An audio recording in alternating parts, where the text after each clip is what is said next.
Hai semuanya, Assalamualaikum warahmatullahi wabarakatuh. Ketemu lagi dengan saya Abdani dalam pembelajaran sejarah Indonesia di kelas 10. Nah, sebelum dimulai, seperti biasa kalian siapkan dulu ya alat tulisnya.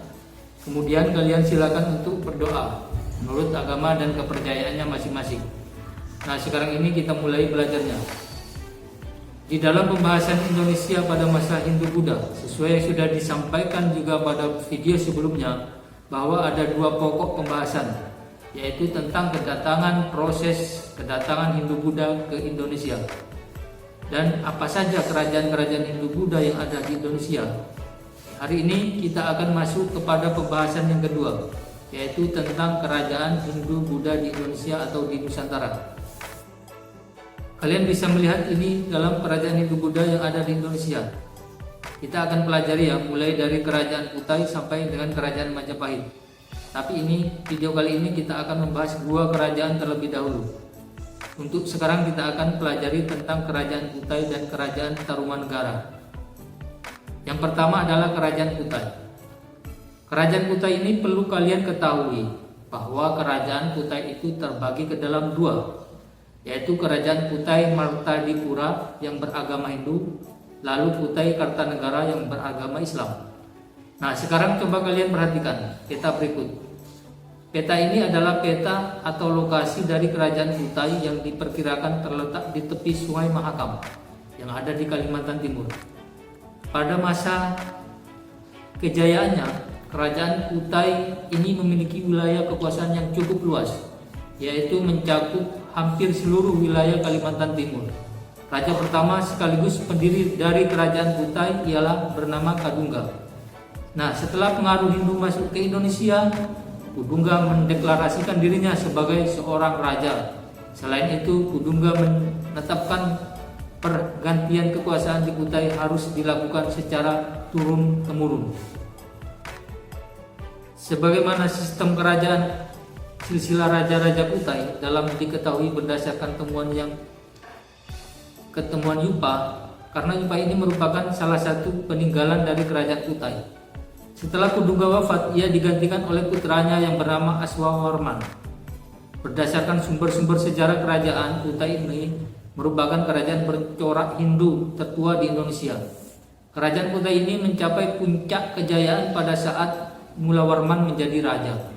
Mulawarman ini merupakan penganut Hindu yang taat. Bahkan Mulawarman ini pada saat itu ia pernah mengadakan kurban sebanyak 20 ekor lembu untuk para Brahmana. Mayoritas masyarakat di kerajaan Kutai itu menganut agama Hindu Siwa. Yang kedua, kerajaan Tarumanegara.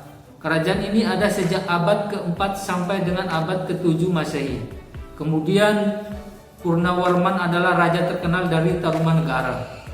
Nah, perlu kalian ketahui bahwa setelah kerajaan Kutai berkembang di Kalimantan Timur, di Jawa bagian barat juga muncul kerajaan-kerajaan Tarumanegara. Kerajaan ini terletak tidak jauh dari pantai utara Jawa bagian barat. Kalian bisa lihat di peta yang ada di video ini. Nah, berdasarkan prasasti-prasasti yang ditemukan, letak pusat kerajaan Tarumanegara itu diperkirakan berada di antara Sungai Citarum dan Sungai Cisadane. Kalau mengingat namanya Tarumanegara dan kata Taruma ini mungkin berkaitan dengan kata tarum yang artinya nilai. Kata tarum ini dipakai sebagai nama sebuah sungai di Jawa Barat, yaitu Sungai Citarum. Nah, kalian harus tahu ya bahwa kerajaan Tarumanegara ini didirikan oleh Maharesi Jaya Singawarman pada 358 Masehi. Jaya Singawarman ini memerintah Tarumanegara hingga 382 Masehi. Kerajaan Tarumanegara kemudian mulai mengalami kemunduran, yaitu pada saat peninggalan dari Raja Purnawarman, yaitu pada saat pemerintahannya atau kerajaan itu dipegang oleh Tarusbawa. Nah, kemudian perekonomian kerajaan Tarumanegara ini bertumpu pada sektor pertanian dan peternakan. Pada saat pemerintahan Raja Purnawarman, sektor pertanian ini mengalami perkembangan yang pesat. Dalam prasasti Tugu itu disebutkan bahwa Raja Purnawarman pernah memerintah rakyatnya untuk membuat saluran Gomati, yaitu sepanjang 6.112 tombak sekitar kurang lebih 12 km. Pekerjaan tersebut selesai dalam waktu 21 hari ya. Sekarang pembangunan saluran Gomati ini memiliki arti ekonomis bagi rakyat Tarumanegara. Saluran Gomati ini berfungsi sebagai sarana pengairan dan pencegahan banjir serta sarana lalu lintas pelayaran antar daerah. Selanjutnya coba kalian perhatikan ya gambar prasasti yang ada di bawah ini. Gambar tersebut salah satunya yaitu ada prasasti Ciureten, salah satu peninggalan kerajaan Tarumanegara.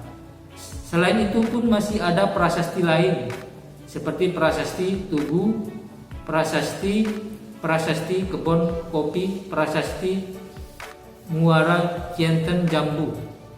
Prasasti Jambu kemudian prasasti Cidang Hyang dan prasasti Pasir Awi.